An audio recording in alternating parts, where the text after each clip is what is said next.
Ladies and gentlemen, it's the Pleb. In today's story, Pierre Poilievre calls for the end of all vaccine mandates, and the left loses their mind. Pierre Poilievre says all unvaccinated nurses who were fired should get their jobs back, and the COVIDians are losing it. As well, tonight, I have proof that Canada is a G7 country run by absolute idiots. And in our last story, the left is in absolute damage control over Trudeau losing the Muslim community. You won't want to miss tonight's story, so stick around.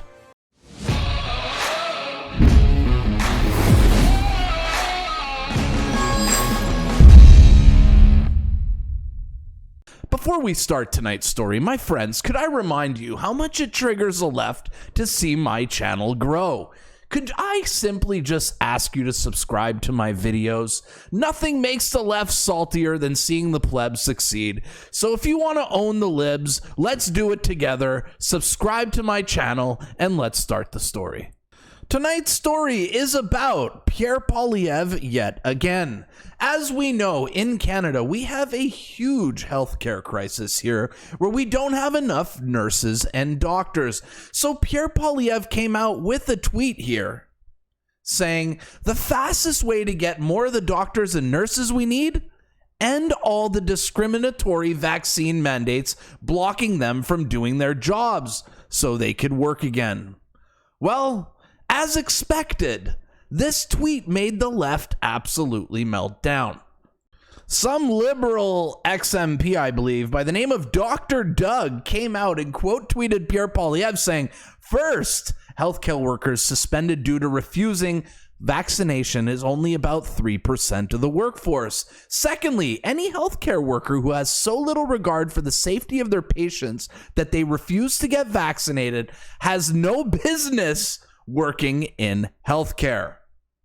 Well, that tweet got Dr. Doug absolutely dragged by the comments. Let's read some of them. Nadine Ness had something to say to Dr. Doug. She had to say, any doctor who doesn't believe in natural immunity or informed consent has absolutely no business working in healthcare.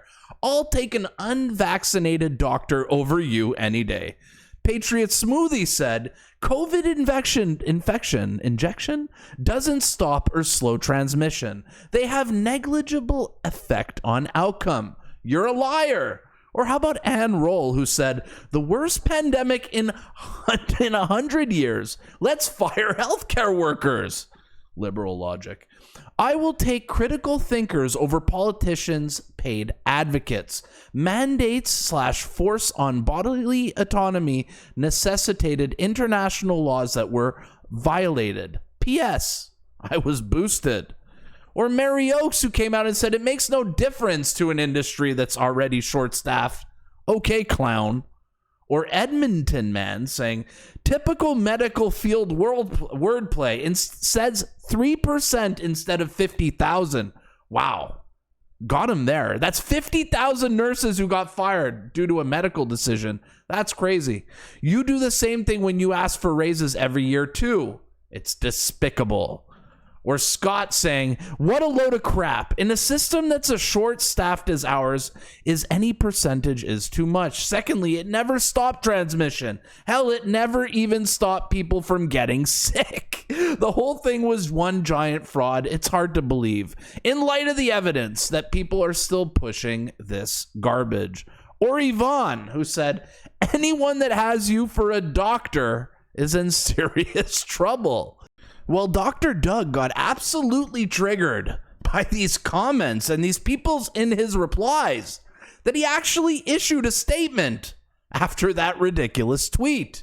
It reads, the replies to this post range from ill-informed to threatening. Okay. Pierre Poilievre and the CPC are promoting disinformation that has actually killed people. Okay.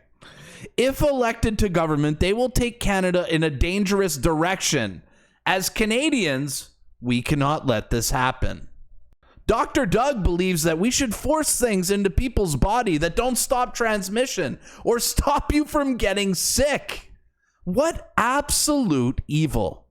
And in our next story, a very jacked and physically fit Pierre Poilievre campaign tour across Canada continues.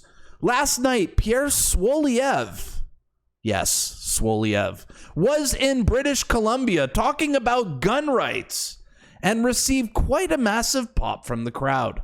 Are statistically the least likely people to commit a crime with a gun. Now, you don't need a PhD to figure out why, and that is this: a criminal does not stop to get a gun license on the way to robbing a bank, right? So Trudeau's only going after the people who went through the vetting, the training, and the clearing process, the people who store their guns properly, who follow meticulously all of the rules in the system. Ladies and gentlemen, these are good, decent, law-abiding people. Many of them feed themselves by hunting. Pierre Poilievre-led government will stop the attack on our hunters and our lawful and law-abiding firearms owners.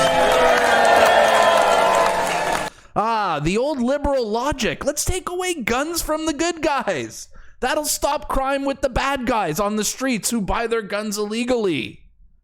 These liberals are not the brightest, and it's quite frankly infuriating. Pierre Poilievre also received another big pop when talking about the problem of crime in Canada. Roll the clip. Pass these catch and release policies, and the result is violent crime is up 32%. Gangland killings up 92%. Just 2 days ago, a mother was killed by a stray bullet fired from a gun in a tent city in Toronto, held in the hands of a criminal who had violated his probation orders 16 times. Why wasn't he in jail? A Pierre Poilievre-led government will bring in jail and not bail for repeat violent offenders.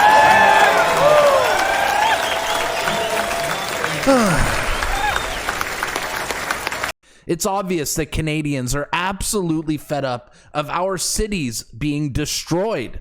Canadian cities, once great, are all turning into Gotham under Justin Trudeau's soft-on-crime policies. But speaking of tent cities, I found this clip here from 6Buzz TV in Toronto saying that there's footage now revealing that refugees are sleeping on Richmond Street in Toronto as the city battles a growing homeless crisis. Let's roll the clip here. Oh boy.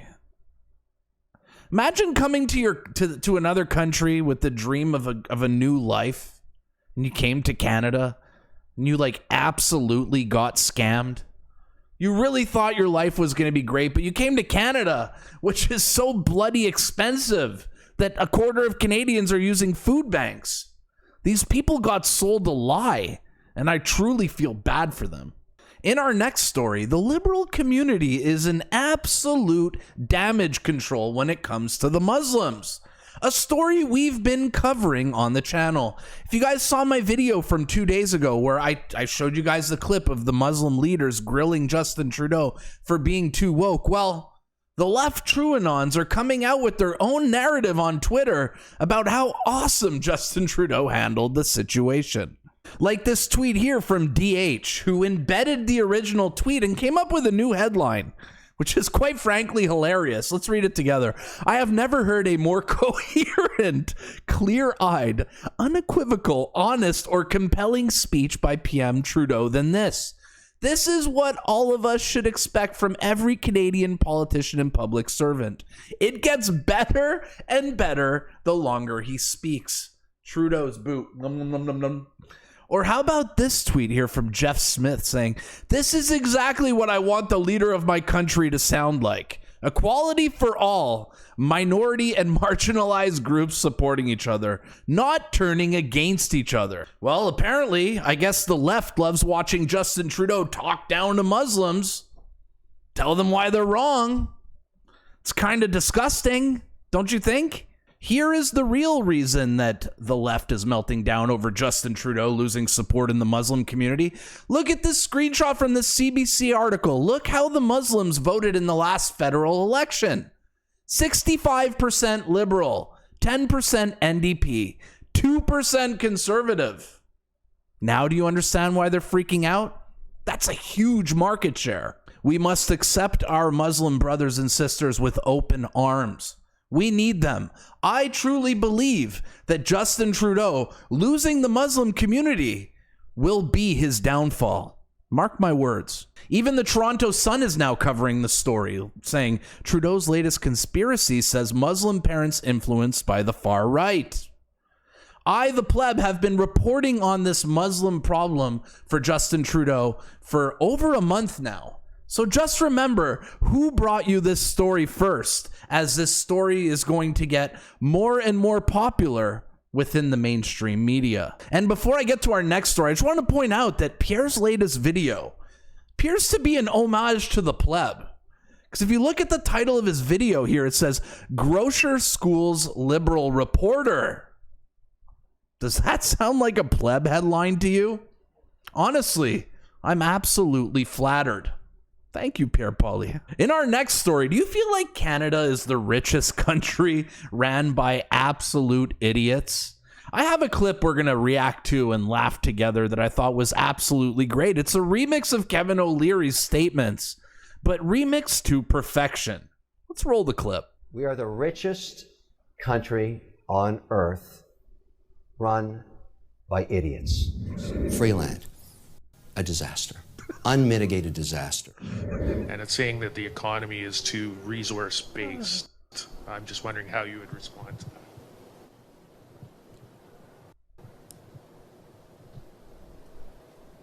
that. I'm not. We are the richest country on earth run by idiots.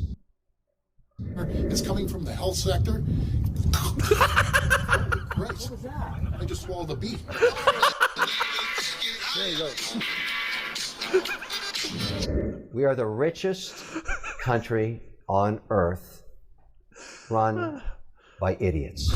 If people want to wear a mask, that is okay because it prevents you from breathing or speaking moistly on them. Water bottles out of water out of when we have water bottles out of a plastic, away from plastic towards paper. This comes down to Justin Trudeau, number one, in my opinion. He's totally incompetent to be prime minister. You put his resume up against the prime minister's, you go to any company in the world, Justin Trudeau couldn't even be the floor sweeper, not to mention the prime minister. You have to be kidding. He, in my view, is the worst manager Canada has ever had. The worst. The absolute worst. He's just a terrible manager. He's completely unqualified to be the CEO of Canada, which is what the prime minister is. What a great way to end this video, on a great laugh. Our politicians are absolute idiots. Let me ask you guys this question to end off the video. Do you guys support Pierre Poilievre calling out the end of discriminatory vaccine mandates against fired nurses? Are you guys in support with that? Let me know in the comments down below. If you guys like this type of content, make sure to like, share, and subscribe to my channel. It helps out a lot. If you didn't like my video, put a thumbs down. Write in the comments why you hated it. I'm cool with that too. My name is the Pleb. This is today's report. I will see you at the next one. Peace.